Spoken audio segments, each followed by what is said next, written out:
Well, Ken Paxton joins us now. General Paxton, you just heard the president's spokeswoman calling the busing of migrants to Washington a stunt. How do you see it? You know what? It's really interesting that she would say that. We're in a very difficult situation. We have a federal government, the Biden administration refusing to enforce federal law. The numbers are heading up, as you saw from March numbers. Those numbers are going to go up as Title 42 goes away. And we're in a very difficult spot here, dealing with crime, dealing with the spread of COVID, dealing with all kinds of issues, economic issues, and crime issues as the cartels gain more and more power along the border. You talked about those numbers, and I want to put some of those up on the screen.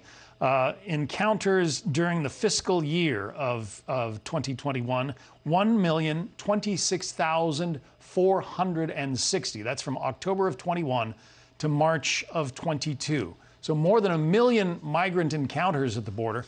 More than half of those, 552,000, were actually sent back across the border because of Title 42. Now, that is the program that's about to be dropped, the rule that's about to be dropped. And Border Patrol is saying you might see as many as 18,000 migrants a day trying to reach this country. Yeah, under the Trump administration, I think the numbers have gone up since then about 300%. That was during the first year of Joe Biden. That's a pretty massive increase. Now, if you remove Title 42, and the numbers are 50, I think it's 53% were sent back under Title 42 during the Biden administration. Add that 53% to the numbers that we've already seen. I don't know how we deal with it. I just know there's going to be more crime. I know the cartels are going to make more money, and there's going to be more problems for Americans, not just Texans, not just border states. Literally, we're all border states now. Yeah. Some Democratic senators like Mark Kelly and Joe Manchin have said that they think that it's foolish to withdraw Title 42. But Bob Menendez, senator from New Jersey, is not among them. Listen to what he has to say. Title 42 is being used to evade our asylum laws. Some of my colleagues who somehow think that it should be extended are making a huge mistake, because all Title 42 does is it has migrants making multiple efforts to cross versus knowing that there is finality in an adjudicated asylum claim. Now, to win asylum in the United States, you have to prove either past or the likelihood of future persecution based on race or religion or membership in a particular group. The Uyghurs in China, for instance, could probably make it to asylum in the United States if China would ever release any of them. But most of the people crossing our southern border are not really eligible for asylum, are they? No, and Senator Menendez, what he said was completely confusing. Asylum is now used as a loophole. I think it's 12 to 14% of the people that come across the border actually qualify for asylum. The rest of them come to the border, not trying to evade Border Patrol, but turning themselves in. They claim asylum. They get transported by the Biden administration in the middle of the night, whether on bus or by plane, all over the country. We don't know where they're going. They don't tell us. And then they disappear and supposedly show up for their hearing 2 or 3 years later, which most of them don't. It's a complete loophole. Everybody knows it. The cartels know it. The immigrants know it. Everybody knows it. Well, there must be a reason that the Biden administration is allowing this many illegals to cross the border. What do you think that reason is?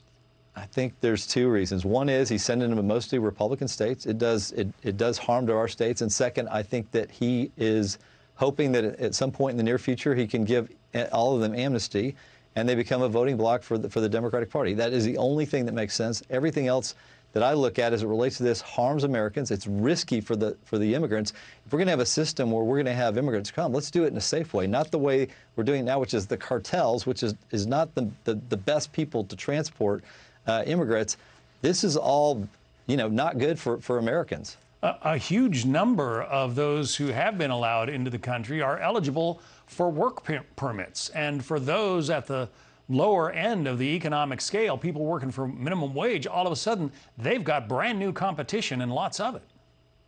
Yeah, and I think if you saw this under the Trump administration, you had the highest level of employment for Hispanics and for African Americans, and oddly, really the whole country.